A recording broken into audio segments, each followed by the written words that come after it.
బిడ్డ నాయన సుబ్బారావు సుదర్శనం పేరు పెట్టారు ప్రభా. మరి బిడ్డ నూతనగా ఈ మైక్ తీసుకొచ్చారు ప్రభా. ఆయన ఈ మైక్ ద్వారా అనేకులు వినటానికి మీకు కృప ఇచ్చారు. ఈ కాపుదలు ఇచ్చాయ్యా. ఎంతో పాటల ద్వారా వాక్యాల చప్పటి ద్వారా మీరు మహిమ పొందారు. అందు స్తోత్రాలయ్యా. నిలబడిన నలుపుడను అయోగ్యుడను బలహీనుడిని వట్టి మట్టి దుమ్ముతులయ్యా. అయ్యా ఏ మంచి లేని వాడినయ్యా నా మాటలు మరుగుపరిచి మీరు బయలుపరిచి మీరు ప్రత్యక్షపడి మీరు మాట్లాడమని నీ మాటలు అందరి హృదయాలు నీరు కట్టి ఫలింపజేతను సహాయం చేయండి. నజరుడు యేసుక్రీస్తు నామమున వేడుకొని ప్రార్థన చేయుచున్నాము తండ్రి. ఆమేన్. మంచిది. ఈ సమయంలో దేవుని వాక్యాన్ని ధ్యానం చేద్దాం. అందరూ కూడా శ్రద్ధగానండి. ఉదయకాల సమయంలో అపోస్తలుడైన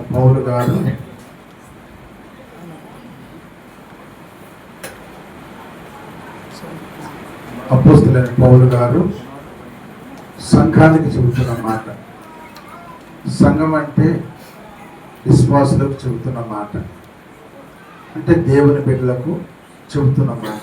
ఏంటంటే ఆయన శరీరం తినబోతున్నాము, ఆయన రక్తం తాగబోతున్నాం కనుక తన్ను తాను పరీక్షించుకోవాలని చెప్పారు.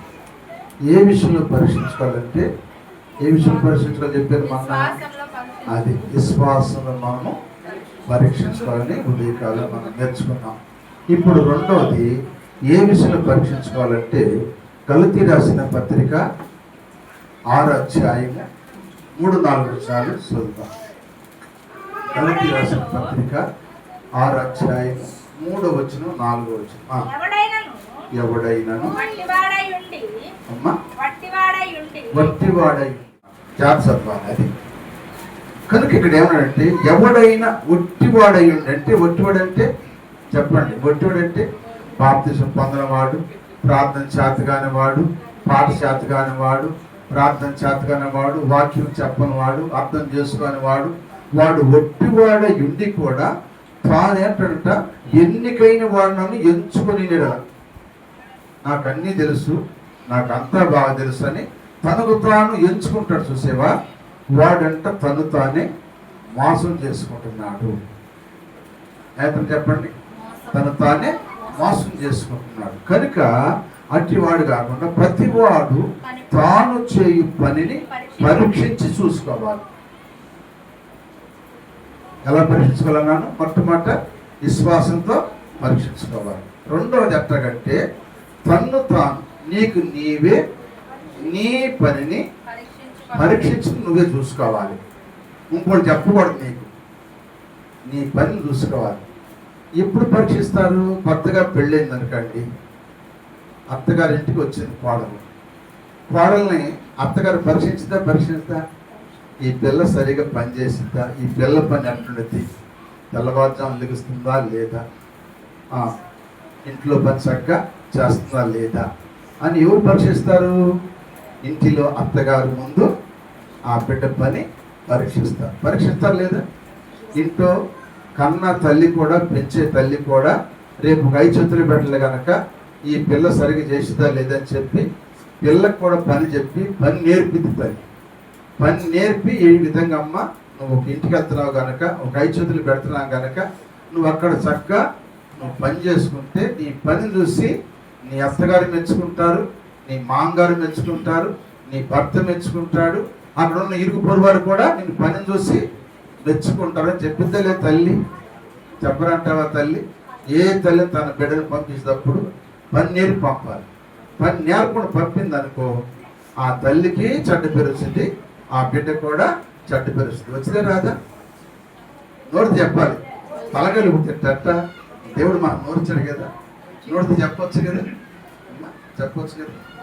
నోటితో చెప్పండి. ఎందుకంటే ఏ తల్లి కూడా తన బిడ్డకు పని నేర్పుతుంది. పని నేర్పకుండా మనం పంపిస్తే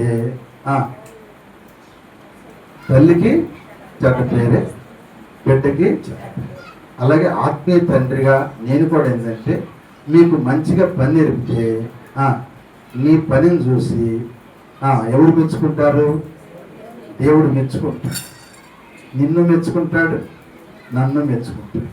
నీ పని సరిలేదనుకో, మిమ్మల్ని మెచ్చుకాడు, నన్ను కూడా నీకెందుకు నువ్వు వాళ్ళ పని సరిగా చేయలేదు. అందుకని మనం కూడా ఏంటంటే దేవుని బిడ్డలం కనుక మన పని ఎట్లా ఉందని మన పని మనమే పరీక్షించుకుని చూసుకోవాలి. చూసుకున్నామనుకో నీ పని బట్టి అందరూ మెచ్చుకుందరు గాక. సూత్రం చెప్పండి. పని మెచ్చుకున్నట్టు ఉండాలి. పని మెచ్చుకోవాలి. దేవుని ఇప్పుడు నీ ఇంట్లో పని ఎట్లా చేస్తున్నావు, దేవుని పనిలో కూడా అట్లా చేస్తే నీ పనిని చూసి సేవకుడు ముందు మెచ్చుకుంటాడు, దేవుడు తర్వాత మెచ్చుకుంటాడు. దేవుని స్తోత్రం చెప్పండి. హల్లెలూయా. నువ్వు దేవుని పనిలో కూడా చక్కగా పనిచేయాలి.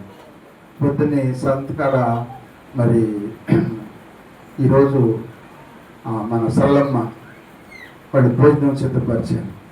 పని చేస్తుంటే అక్కడ మన అల్లుడు గారు అంటే అనిల్ బాబు అన్నాడు, మామయ్య అదే గోరంట్లో ఏసన్న గారి సంఘంలో అయితే వాళ్ళు పని లేదని ఏడుస్తారు, మాకు పని ఇవ్వలేదని ఏడుస్తారు. అక్కడ పని చేయకపోతే పని దొరకపోతే దొరకనప్పుడు అంటే వాళ్ళు పని దొరకలేదని ఏడుస్తారంట, బాధపడతారంట. అర్థమైందా? మన పని చేయాలంటే ఒక్కొక్కటి 4-3 సార్లు జరగాలి. రెండమ్మ దేవుని పనిలో కంటే రారు. వస్తారా చెప్పండి? దేవుని పని చేయడానికి రమ్మంటే రారు. దేవుని పని ఎంత శ్రేష్టమో తెలుసా? దేవుని పని చేస్తే దేవుడు మెచ్చుకుంది దాకా. అలాగే దేవుడి పని చేయరు, తినంగా వెళ్ళిపోతారు. కాదట్లు ఎల్లదనట్లా కుర్రోళ్ళన్నా వ్యవస్థలన్నా ఉండి ఏం చేయాలి చెప్పండి? ఈ పని అంతా మళ్ళా శుభ్రంగా చేసుకుని పంపించాలి. అన్నీ మళ్ళీ ఎక్కడ సర్దుకోవాలి. అలా చేసుకుంటే దేవుని పని మీరు చేస్తే దేవుడు మెచ్చుకుంటాడు. అలాగే దేవుడు మెచ్చుకోవాలి. అలాగే మనము కూడా మన పని ఎలా ఉందని, మన పని మంచిగా ఉందా చెప్పాలి, మన పని చక్కగా ఉందా మనకు మనమే పరీక్షించుకుని చూసుకోవాలని వాక్యం చదివిస్తుంది. హల్లెలూయా. మొట్టమొదటిది ఏంటి? విశ్వాసంతో పరీక్షించుకోవాలి. రెండోది పనిలో పరీక్షించుకోవాలి. అసలు మన పని ఎలా ఉంది, మన ప్రవర్తన ఎలా ఉంది, మన కూర్చోటం ఎట్లా ఉంది, మన ప్రార్థన ఎట్లా ఉంది, మన పరిచయం ఎట్లా ఉంది అనేది కూడా మనము పరీక్షించుకోవాలి. పరీక్షించుకుంటే ఎవరు కూడా నిన్ను ఏలు పెట్టి చూపరు. నీ ప్రవర్తన బట్టి, నువ్వు కూర్చునే విధానం బట్టి, నువ్వు చేసే పని బట్టి నేను చూసి మెచ్చుకుందురు కాక. హల్లెలూయా. మూడో మాట మీకు జ్ఞాపకం చేస్తాను, చూడండి. దేవుని వాక్యంలో మూడో మాట ఏముందంటే చూద్దాం. కీర్తన 139వ కీర్తన 139వ కీర్తన 23వ వచనం చదువుకుందాం. దేవా ఇక్కడ నన్ను పరిశోధించి నా హృదయమును తెలుసుకొనుము, నన్ను పరీక్షించి. ఏం తెలుసుకోమన్నాడు? ఏది పరీక్షించమంటాడు? మళ్ళీ ఒకసారి చదవండి. దేవా అంటే నన్ను పరిశోధించు, నా హృదయం తెలుసుకో, నన్ను పరీక్షించి. అది ఎవరు ఆలోచన? దావీదు అంటున్నాడు, దేవుడి దగ్గర మాట్లాడుకుంటున్నాడు, దేవునితో మాట్లాడుకున్నాడు. ఇది దేవుని దగ్గర మాట్లాడుకున్నాడు. ఏంటి? నన్ను పరిశోధించు ఒకటి. రెండోది పరీక్షించి నా ఆలోచన తెలుసు. ఆలోచన కూడా పరీక్షించుకోవాలి. ఒకళ్ళు ఒక మాట అనాలంటే మనము త్వరపడి అనకూడదు. అది మంచి మాట అయితే అందరూ సంతోషపడతారు, అది తప్పు అయితే అందరూ బాధపడతారు. మన ఆలోచన కూడా సరిగా ఉండాలి, మనం చేసే ఆలోచన బాగుండాలి. అందుకే 139వ కీర్తన మొట్టమొదటిలో దావీదు మాట్లాడినాడు, యెహోవా చూడండి అంటే పరిశోధించమన్నాడు కదా. ఎలా పరిశోధించమన్నాడు చూడండి. నేను కూర్చోటం, నేను లేచుట నీకు తెలియను, నా తలపు పుట్టక మునిపే నీవు నా మనసును గ్రహించున్నావు, నా నడక నా పడక అన్ని పరిశీలన చేశాడు. నా చెల్లెన్ని కూడా నీకు బాగా. అది హల్లెలూయా చెప్పండి. అంటే దేవుడి దగ్గర దావీదు కూర్చుని ఆలోచిస్తున్నాడు. దావీదును ఆలోచించాడు. దావీదు ఆలోచన అంతా కూడా దేవుడికి తెలుసు. మరి మన ఆలోచన దేవుడు తెలియదా? ఆయన ఎవరు?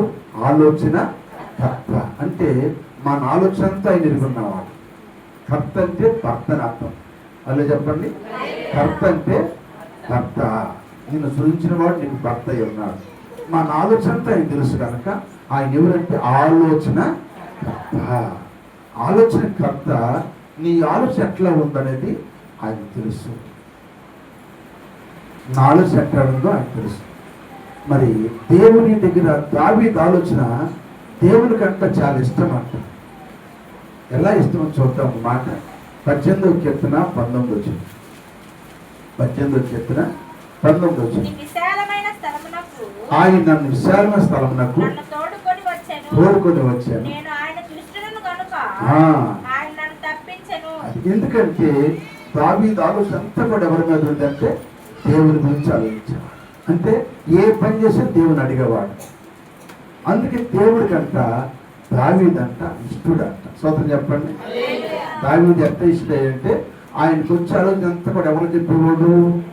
దేవుడికి చెప్పేవాడు. మంచి అయినా చెడైనా ఆలోచన ఎవరు చెప్పేవాడు? మొట్టమొదట దేవుడు చెప్పేవాడు. మరి మనం ఎప్పుడైనా చెబుతున్నాం మన ఆలోచన, మనం పని చేయాలనుకో ఆ పనికి ఆలోచన లేకుండా ఏ పని చేయం. ఒక పొలం కొనాలన్నా, ఒక పశువును కొనాలన్నా, లేకపోతే ఒక ఇల్లు స్థలం కొనాలన్నా, ఒక ఇల్లు కట్టాలన్నా, ఏదన్నా మనం పని చేయాలంటే మొదట ముందు మనము ఆలోచన చేస్తాం లేదమ్మా? చేస్తాం. మనం చేసి మాత్రం మనంగా అర్థం కాదు, కానీ మనం చేసే ఆలోచనకి ముందు దేవునికి చెప్పుకోవాలి. దేవుని చెప్పుకుంటే ఆయన తప్పక మన ఆలోచన నెరవేర్చును కాక. హల్లెలూయా. కనుక మరి మన ఆలోచన ఎట్లుందో చెప్పనా? చూద్దాం ఒక మాట. మన ఆలోచన ఎట్లుందో ఒక మాట మీకు జ్ఞాపకం చేస్తాను. చూడండి, 2వ సమయ గ్రంథము 17వ అధ్యాయము 5వ వచనం. 2వ సమయ గ్రంథము 17వ అధ్యాయము 5వ వచనం. అంతటా 17 2వ సమయం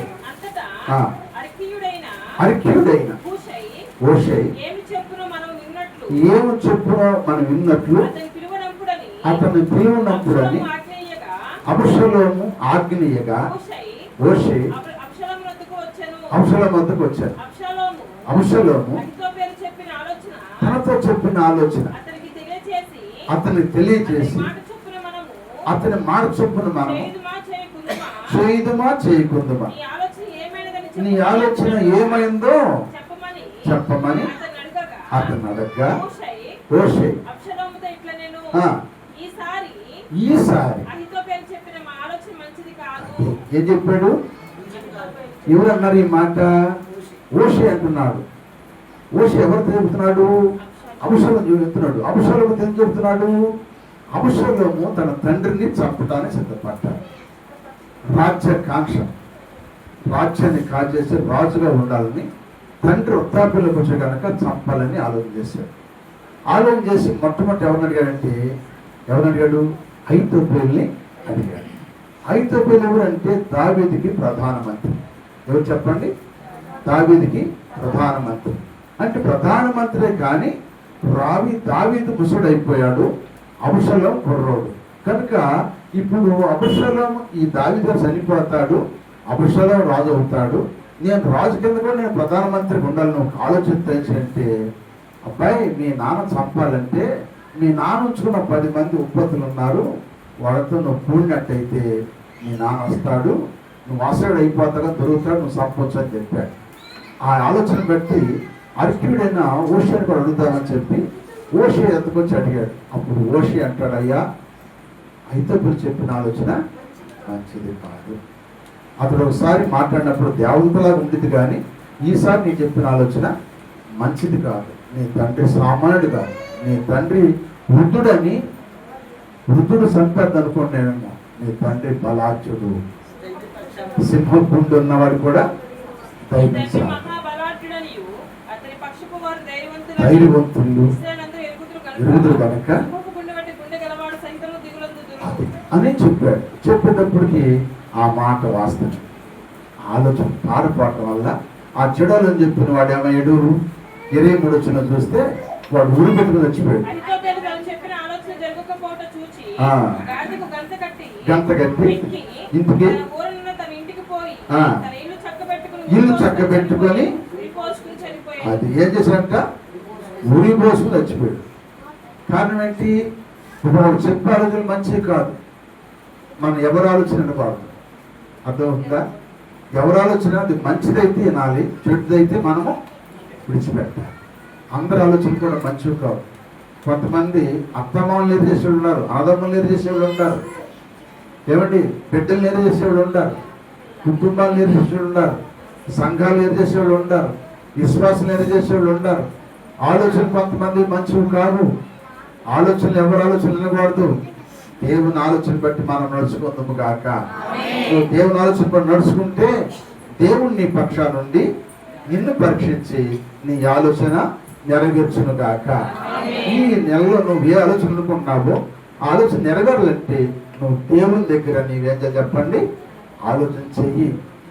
నీ ఆలోచన చేస్తే అది వ్యాపారమైనా, ఉద్యోగమైనా, వ్యవసాయమైనా, లేకపోతే ఏ వ్యాపారమైనా, ఏదైనా సరే నీ ఆలోచన సఫలం కావాలంటే దేవుని అడుగు, దేవుణ్ణి సహాయం చేయను గాక.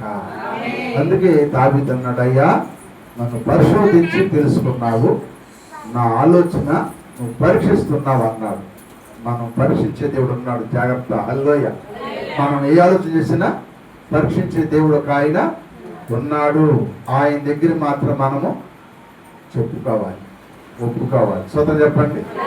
ఆయన చెప్పుకుంటే నీ ఆలోచన దేవుడు అయినా చెప్పాలి, సఫలపరచును గాక. ఈరోజు చెప్పేది ఏంటి? ఒకటి, మన పనిని పరీక్షిస్తాడు. మన పని ఎట్టుందో దాన్ని మనం పరీక్షించుకోవాలి, చూసుకోవాలి, మనమే చూసుకోవాలి. రెండోది, మన ఆలోచన ఆయన పరీక్షిస్తాడు. నీ ఆలోచన ఎట్లా ఉంది, నీ తలంపు ఎట్టుంది, నీ ఉద్దేశం ఎట్టుంది అనేది దేవుడు చూస్తున్నాడు. నీ ఆలోచన మంచిగా ఉండాలి గాక. హల్లెలూయా. నీ ఆలోచన మంచిగా ఉండాలి, కానీ చెడు ఆలోచన మనకి ఉండదు. చెడు ఆలోచన చేసిన ఐదుగురు చచ్చిపోయాడు, ఆలోచన పెట్టి నడిచిన చెప్పాలి అబ్షాలోము కూడా చచ్చిపోయాడు. ఓషియా బాగున్నాడు, మంచలో చెప్పిన ఓషియా బాగున్నాడు, వృద్ధాప్యం వచ్చిన దావీదు గారు కూడా బాగున్నాడు. దేవుని స్తోత్రం చెప్పండి. కనుక మన ఆలోచన కూడా మంచిగా ఉంటే మన ఆలోచన బట్టి దేవుడు మన ఆశీర్వదించును గాక. అందుకని నువ్వు చేసే ప్రతి ఒక్క ఆలోచన నువ్వు పరీక్షించుకోవాలి. పరీక్షించుకుంటావా? ఈ రాత్రి నీకు నువ్వు పరీక్షించుకోవాలి. మూడో మాట చెప్పి ముగిస్తాను, టైం అవుతుంది కనుక మూడో మాట చెప్పి ముగిస్తాను. చూడండి, ఇరిమియా గ్రంథం 17వ అధ్యాయం 10వ వచనం. ఇరిమియా గ్రంథము 17వ అధ్యాయము. ఇక్కడ చూడండి, ఒకరి ప్రవర్తన బట్టి వాని క్రియల ఫలము చొప్పున యెహోవా నేను హృదయాన్ని పరిశోధించువాడను. ఏంటి పరీక్షిస్తాడంట? అంతరంద్రియాల్ని పరీక్షిస్తాడు. చాలు. ఏది పరీక్ష అంట? మూడో పాయింట్, అంతరంద్రియాల్ని పరీక్షిస్తాడు. మొట్టమొదట నువ్వు చేసే పని బాగుందో లేదో నీకు నీవే పరీక్షించు. రెండవది, నీ ఆలోచన సరిగా ఉందో లేదో పరీక్షించుకో. మూడవది, అంతరంద్రియాన్ని పరీక్షించుకో. అంతరంద్రియం అంటే 5 విషయాలు ఉంటాయి. అంతరంద్రియాల్లో 5 విషయాలు ఉంటాయి. రాసుకోండి. ఒకటి ఏంటంటే మనస్సు. అంతరంద్రియం ఉండేది మొట్టమొదట మనస్సు, గుర్తుపెట్టుకోండి. ఒకటి మనస్సు. రెండవది బుద్ధి. రెండవది చెప్పండి, బుద్ధి. మూడవది ఇష్టము. మూడవది నీ ఇష్టం. ఒకటి నీ మనస్సు, ఒకటి నీ బుద్ధి, ఒకటి చెప్పాలి నీది నీ ఇష్టం. నాలుగవది అలంకారము, నీ అలంకారం. ఐదవది ఆశలు. ఈ 5 కలిపితే అంతరంగం అన్నారు. అంతరంగాలు ఎన్ని ఉంటాయి చెప్పండి? 5. ఏంటయ్యి? మనస్సు, బుద్ధి, ఇష్టం, అలంకారం, ఆశ. ఈ 5 కలిపితే అంతరంద్రియం అంటారు. అందుకే భక్తులు అన్నారు, అంతరంద్రియముల ఆలోచనలు నాశనకరమైన వేదన. అంతరంగమున ఆలోచనలు నాశనకరమైన వేదన మోసపోతిని దోషినైతిని మోసపోతిని దోషినైతిని దాసుని చేకొని శుద్ధీకరించు దాసుని చేకొని శుద్ధీకరించు నిన్ను చూడకనులేయుమా దేవా నిన్ను పాడ స్వరమేయుమా. హల్లెలూయా. అంతరంగం ఏంటంటే చెప్పండి. 5. ఒకటి, నీ మనసు ఎట్లా ఉందో ఈ రాత్రి నువ్వు పరీక్షించుకోవాలి. 2వది, నీ బుద్ధి ఎట్లుందో పరీక్షించుకోవాలి.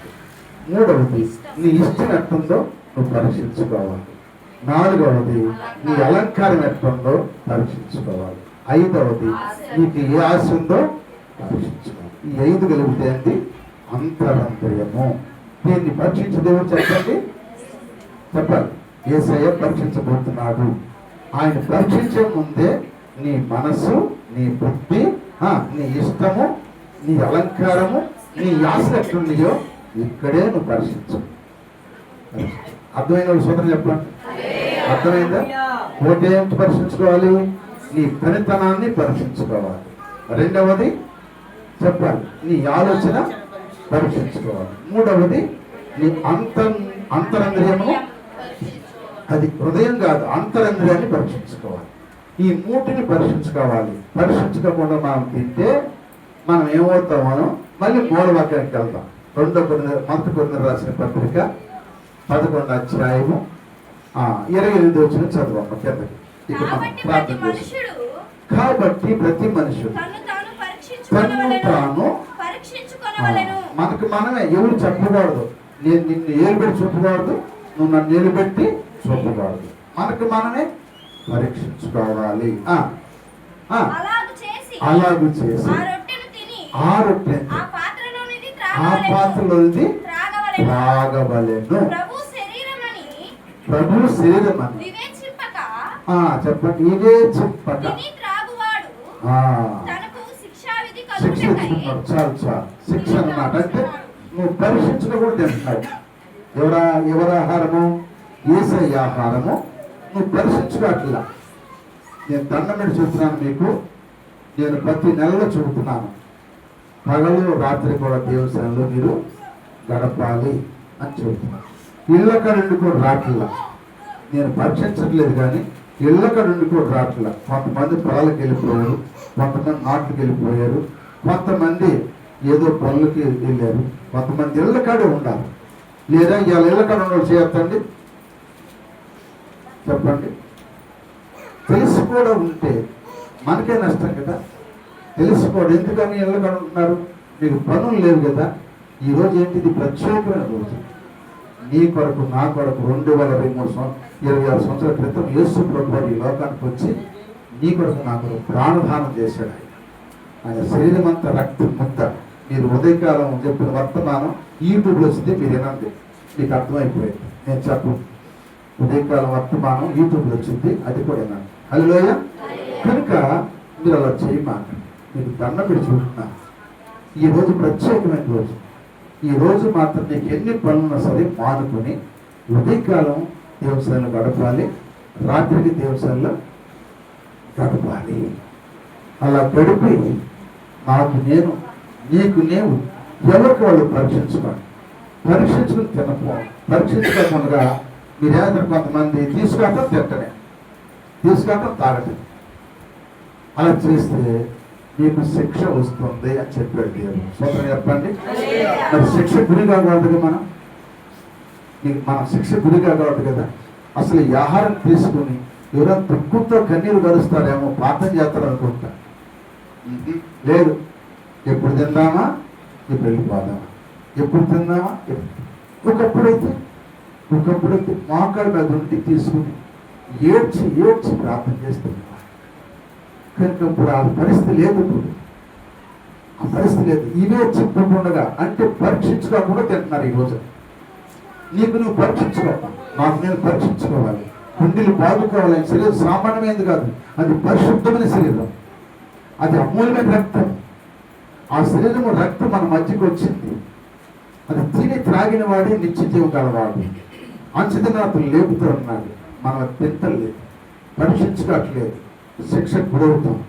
ఎవరు శిక్ష గురి కాకూడదని నేను మనసారి వేడుకుంటున్నాను. నేను మనందరం కూడా కొద్దిమందమైన దేవుని సన్నిధిలో మనమందరం జాగ్రత్తగా ఉండాలి, జాగ్రత్తగా బతకాలి. హల్లెలూయా. జాగ్రత్తగా ఉండాలి, జాగ్రత్తగా బతకాలి. అజరయ్య గారు ఉన్నాడు, వాళ్ళ ఇంటికి ఉదయం ఫస్ట్ ఆదివారం అక్కడ సంవత్సరాలు ఇస్తున్నా అది తప్పనిసరిగా వస్తారు ఇక్కడికి. ఎందుకంటే ఇక్కడ కూడా దేవుని సన్నిధి తినాలి, వాక్యం వినాలి. నేను ఇక్కడ కూడా భోజనం చేయాలని వాళ్ళు ఎంతో ఆశతో వస్తారు. హల్లెలూయా. అలాగే మన యేసుబాబు గారు కూడా ఆయన ఆ ఊరి నుంచి వస్తున్నారు. ఎక్కడి నుంచి? ఏ ఊరి దగ్గర ఉన్న అప్పని గోడవ నుంచి వచ్చాడు. ఆయన నెలలో వస్తున్నాడు. అలాగే అయ్యగారు కూడా వస్తున్నారు. ఎవరు? మన చాటిసయ్య గారు. మరి ఎంతోమంది వస్తున్నారు, తినటానికి వస్తున్నారు, వెళ్ళిపోతున్నారు. అంటే మరి మనకెట్లున్నారు చెప్పండి? మనం ఎక్కడున్నా రాలేకపోతున్నాం సయానికి. అది శనివారం కూడా ఈ సంవత్సరాలు కూడా ఎప్పుడు దాకా వచ్చారు మీరు? 9:30 దాకా వచ్చారు, 10 కాడ వచ్చారు. అలా వస్తే క్రమం చెప్పండి. మనం క్రమం పాటించి ఆయన తినాలి, ఆయన రక్తం తాగాలి. అందుకే మనమే పరీక్షించుకోకుండా తింటే మిగిలిదంటే మనకు శిక్ష. ఏ శిక్ష వేస్తాడో తెలియదు. ఆ శిక్ష గురి కాకుండా ఈ రోజు చెబుతున్నాను, మీరు ఎప్పుడైనా సరే ప్రతి నెలలో పరీక్షించుకుని పూజించండి. గుంటూరు నుంచి మరి అల్లుడు గారు, కూతురు వాళ్ళు కూడా ప్రతి నెల వస్తున్నారు ఇక్కడ. అక్కడ లేక వాళ్ళ ఇంటి పక్కనే వస్తున్న మందిరం అబ్రహాం పాస్టర్ గారు గొప్ప దైవజనుడు, గొప్ప సేవ చేస్తున్నారు. వేల మంది అక్కడ ఉంటారు. అయినా ఇక్కడికి ఎందుకు వస్తున్నారు చెప్పండి? ఆత్మ బిడ్డలుగా ఇక్కడికి వచ్చి ఇక్కడే వారి పరిచర్యలు పాల్గొంది. తల్లి సంఘం విడిచిపెట్టకుండా అన్ని పనులు వదిలిపెట్టడానికి వస్తున్నారు. మనం కూడా ఆలోచించాలి. మనం ఎక్కడి నుండి కూడా రాలేకపోతాం. అది క్రమం కాదు. మీరందరూ కూడా పరీక్షించుకోవాలి. యేసు చెప్తున్న మాట అది. మనకు మనమే పరీక్షించుకుందాము, దేవుళ్ళు సాగిపోదాం, ఆయన రక్తమాసాలు కుదిద్దాం. ఆయన రాకడెప్పుడో మనకు తెలియదు, మనం పకడెప్పుడో తెలియదు. ఏ దినమో ఏ గడి తెలియదు కనుక మనం అందరం కూడా పరీక్షించుకుని వచ్చేద్దాం. ఈ వాక్యం దేవుడు అందరి పట్ల హృదయమని పలక మీద రాయబడి మనకు మనమే యోచించుకుని పరీక్షించుకుంటూ సాగిపోతాం. దేవుడి వాక్యం దీవించును గాక. మా మెంతల్లో వచ్చండి, ప్రార్థనలోకి వెళ్తాం.